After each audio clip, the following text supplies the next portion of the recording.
강하랑의 정치톡 시간입니다. 5월 12일 시선을 집중시킨 정치 뉴스 만나보시죠. 첫 번째, 노키즈존을 예스 키즈존으로. 공공장소에서 아이들로 인해 겪는 불편함이 커지면서 영유아와 아이들의 출입을 제재하는 노키즈존이 점차 늘고 있습니다.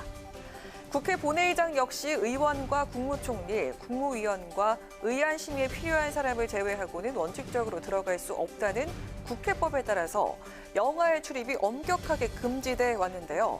이로 인해 고민이 깊어지는 사람이 있었습니다. 저 같은 경우는 이제 5월 말 출산 예정인데요. 국민의 세금으로 세비를 받는 사람들이어서 좀 딜레마가 있습니다. 저도 육아휴직이나 이런 것들을 충분히 사용할 수 있어야 된다는 것을 보여준과 동시에 근데 선출직으로서 국민의 세비를 받는 국회의원으로서의 고민도 좀 있는 거죠. 지난 8일 첫 아이를 출산한 용해인 기본소득당 의원. 현역 의원이 임기 중에 아이를 낳은 것은 19대 국회 장하나 전 의원, 20대 국회 신보라 전 의원에 이어서 세 번째인데요. 선출직으로 육아휴직이 따로 없는 만큼 출산 후 의정활동에 대해서 여러 고민을 했다고 합니다. 그런 그녀가 가장 먼저 추진한 것은 바로 국회 회의장에 아이를 동반할 수 있도록 하는 법안입니다. 국회의원이 수유가 필요한 24개월 이하 영아와 함께 국회 회의장에 출석하는 것을 허용하는 것이 골자라고 합니다.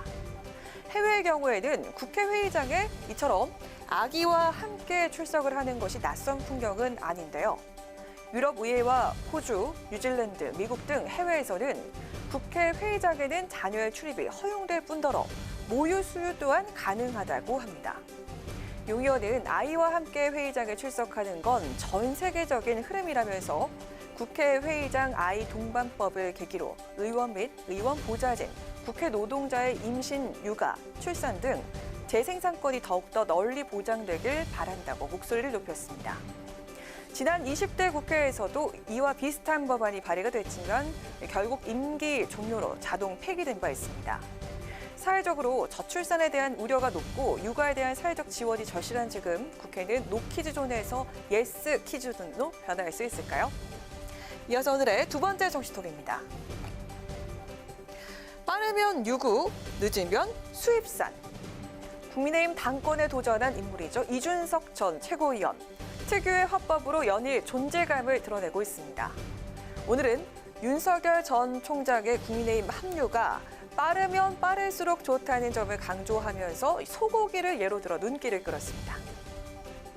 우리가 목장에서 키워가지고 잡으면은 국내산 한우고요. 네. 외국에서 수입해가지고 한 6개월 키우다 잡으면 국내산 유구고요. 아하. 완전 밖에 잡아가지고 갖고 오면 그거는 외국산 소고기예요. 수입산이죠. 예. 소통하면서 당원들과 경선을 하고 당의 가치를 좀 녹여내고 한우는 아닐지 모르지만 유구 정도는 돼야 됩니다. 야권 단일 후보가 되고 싶으시면은 적어도 국내산 유구는 제시라. 이 전 최고위원 윤 전 총장의 합류 시기에 대해서도 조언했습니다.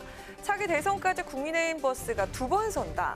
한 번은 전당대회가 끝나고 대선 경선이 시작될 때, 나머지 한 번은 단일화판이 벌어질 때라면서 앞에 타면 유구고 뒤에 타면 수입산이 되는 것이라고 말했습니다.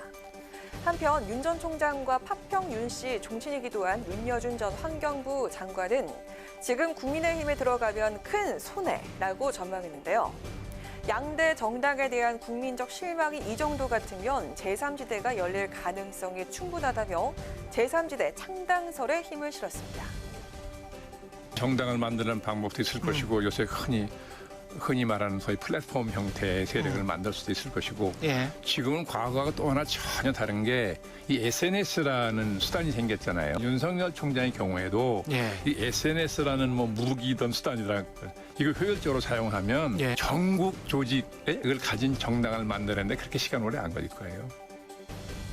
윤 전 총장의 제3지대 신당 창당설이 꾸준히 제기되고 있는 가운데 국민의힘에선 윤 전 총장의 등판을 재촉하고 있는 모습입니다.